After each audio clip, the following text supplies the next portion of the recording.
बुरे कर्म करने से पहले इस कहानी को अंत तक जरूर देखना। एक सेठ जी बहुत ही दयालु थे, धर्म कर्म में यकीन करते थे। उनके पास जो भी व्यक्ति उधार मांगने आता वे कभी उसे मना नहीं करते।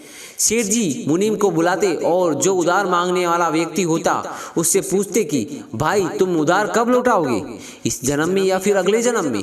जो लोग ईमानदार होते वो कहते सेठ जी हम तो इसी जन्म में आपका उधार चुकता कर देंगे। और कुछ लोग ज़्यादा चालाक व बेईमान होते वो सेठ जी से कहते कि हम आपका कर्ज अगले जन्म में उतारेंगे। और अपनी चालाकी पर वे मन ही मन खुश होते कि क्या मूर्ख सेठ है, अगले जन्म में उधार वापसी की उम्मीद लगाए बैठा है। ऐसे लोग मुनीम से पहले ही कह देते कि वह अपना कर्ज अगले जन्म में लौटाएंगे। और मुनीम भी कभी किसी से कुछ नहीं पूछता, जो जैसा कह देता वैसा ही बही में लिख देता। एक दिन एक चोर सेठ के पास उधार मांगने पहुंचा। उसे भी मालूम था कि सेठ अगले जन्म तक के लिए उधार देता है। हालांकि उसका मकसद उधार लेने से अधिक सेठ की तिजोरी को देखना था। चोर ने सेठ से कुछ रुपए उधार मांगे। सेठ ने मुनीम को बुलाकर उधार देने को कहा। मुनीम ने चोर से पूछा भाई इस जन्म में लौटाओगे अगले जन्म में। चोर ने कहा मुनीम जी मैं यह रकम अगले जन्म में लौटाऊंगा। मुनीम ने तिजोरी खोलकर उसे पैसे दे दिए। चोर ने भी तिजोरी देख ली और तय कर लिया कि इस मूर्ख सेठ की तिजोरी आज रात को उड़ा दूंगा। वो रात में ही सेठ के घर पहुंच गया और वहीं भैंसों के तबेले में छुपकर सेठ के सोने का इंतजार करने लगा।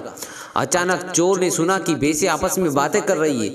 वह चोर भैंसों की भाषा ठीक से समझ पा रहा था। एक भैंस ने दूसरी भैंस से कहा तुम तो आज ही आई हो बहन। उस भैंस ने जवाब दिया हाँ आज ही सेठ के तबेले में आई हूँ। सेठ जी का पिछले जन्म का कर्ज उतारना है। और तुम कब से यहाँ हो? उस भैंस ने पलट कर पूछा तो पहली वाली भैंस ने बताया मुझे तो 3 साल हो गए हैं बहन, मैंने सेठ जी से कर्ज लिया था यह कहकर कि अगले जन्म में लौटाऊंगी। सेठ से उधार लेने के बाद जब मेरी मृत्यु हो गई तो मैं भैंस बन गई और सेठ के तबेले में चली आई। अब दूध देकर उसका कर्ज उतार रही हूँ। जब तक कर्ज की रकम पूरी नहीं हो जाती तब तक यही रहना होगा।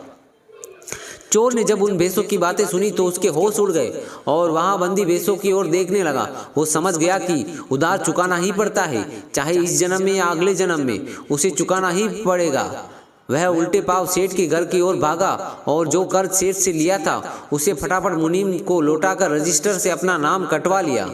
हम सब इस दुनिया में इसलिए आते हैं क्योंकि हमें किसी से लेना होता है या किसी का देना होता है। इस तरह से प्रत्येक को कुछ न कुछ लेने देने के हिसाब चुकाने होते हैं। इस कर्ज का हिसाब चुकता करने के लिए इस दुनिया में कोई बेटा बनकर आता है तो कोई बेटी बनकर आता है, कोई पिता बनकर आता है तो कोई माँ बनकर आता है, कोई पड़ोसी बनकर आता है तो कोई रिश्तेदार बनकर आता है। चाहे दुख हो या सुख, हिसाब तो सबको देना ही पड़ता है। यही प्रकृति का नियम है। जय जिनेंद्र।